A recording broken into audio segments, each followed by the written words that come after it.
Right news on India এই মুহূর্তে সরাসরি চলে এসেছে মধ্যম গ্রামের INTTUCর আয়োজনে বিধায়ক রথীন ঘোষ, যিনি বিধায়ক পদপ্রার্থী, তার সমর্থনে এক মহামিছিলের আয়োজন করা হয়েছে। এই মহামিছিলে অসংখ্য মানুষ এসে ভিড় করেছেন, জনসমুদ্রে মতন দেখাচ্ছে তেমনই প্রচুর মানুষজন এইখানে ভিড় করেছেন। সেই সমস্ত মানুষদের নিয়ে আজকে রথীন ঘোষ, যিনি খাদ্যমন্ত্রী ছিলেন, বর্তমানে মধ্যমগ্রাম বিধানসভার প্রার্থী হিসাবে রয়েছেন, তার সমর্থে বিপুল সংখ্যায় মানুষ এসে উপস্থিত হয়েছেন এবং ভিড় করেছেন। আসুন সরাসরি সেখানে গিয়ে আমরা দেখা করে নিই। এই মুহূর্তে নির্বাচনী ইয়েতে মহিলাদের পরে অনুকম্পা দেখাবার জন্যই রিজার্ভেশন বিল এসছে, এর সাথে ডিলিমিটেশন বিল আছে।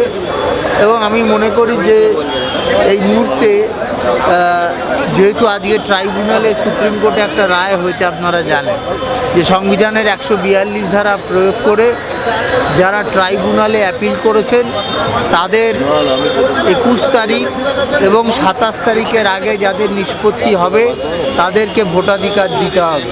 এটা বাংলার মাননীয় মুখ্যমন্ত্রী মমতা বন্দ্যোপাধ্যায় সুপ্রিম কোর্টে যে গিয়েছিলেন তারই পরিপ্রেক্ষিতে আজকের এই রায় একটা ঐতিহাসিক রায় বলা যেতে পারে। মানুষের গণতান্ত্রিক অধিকার যারা খর্ব করছিলেন সেই অধিকারকে তারা ফিরিয়ে দেওয়ার জন্যে এবং এই সময়ের মধ্যে যেগুলো নিষ্পত্তি হবে তাদের কিন্তু ভোটাধিকার প্রয়োগের সুযোগ দিতে হবে। তারই পার্সপেক্টিভে দাঁড়িয়ে ওই বিলটা আনা হয়েছে যে যাতে এটাকে মিনিমাইজড করা যায়। আমার মনে হয় যে আজকে বড় ঐতিহাসিক রায় হচ্ছে যে ভোটাধিকার ফিরিয়ে দেওয়ার রায়, যেটা সংবিধান 142 ধারা অনুযায়ী আজকে সুপ্রিম কোর্টে হয়েছে। আমি ধন্যবাদ জানাই যে এই রায়ের পরিপ্রেক্ষিতে যারা একটু দোলাচালে ভুগছিলেন যে আমার নাম থাকবে কি থাকবে না, সেটা খানিকটা নিষ্পত্তি হলো। 21 তারিখের আগে যতগুলো নাম ওঠা সম্ভব উঠবে এবং 27 তারিখে যেহেতু 29 তারিখে ভোট, তার দুদিন আগে এই সুযোগ দেওয়া হয়েছে এবং পরবর্তীকালে ট্রাইব্যুনাল কাজ করবে এবং কারুর নামই যাতে বাদ না যায় তার জন্যে আমাদের নেত্রী এই প্রচেষ্টা চালিয়েছিলেন এবং আমি মনে করি যে এটা একটা বড় বিষয়। আমি আজকে আমাদের একটা বড় জয় হয়েছে আমাদের দলের পক্ষ থেকে। আমি মনে করি অন্য কোনো রাজ্যে কিন্তু এই ধরনের হয়নি, একমাত্র পশ্চিমবাংলায় মুখ্যমন্ত্রী এটা আদায় করে আনতে পেরেছে।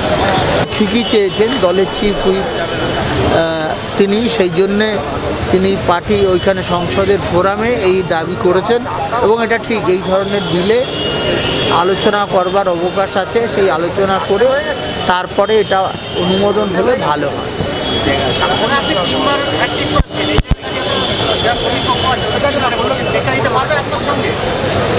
দেখুন, গণতন্ত্রে সকলেরই দাঁড়াবার অধিকার আছে। তারাও নির্বাচনে অংশগ্রহণ করেছেন, তারাও একটা আশা নিয়ে দাঁড়িয়েছেন। মানুষ যাকে আশীর্বাদ করবে তাদের নির্বাচনে সুযোগ হবে এবং আমি ব্যক্তিগতভাবে আমার মধ্যমগ্রামের নাগরিকদের পরে আমার বিশ্বাস আছে যে তারা চতুর্থবারের জন্য আমায় নির্বাচিত করবে। News on India.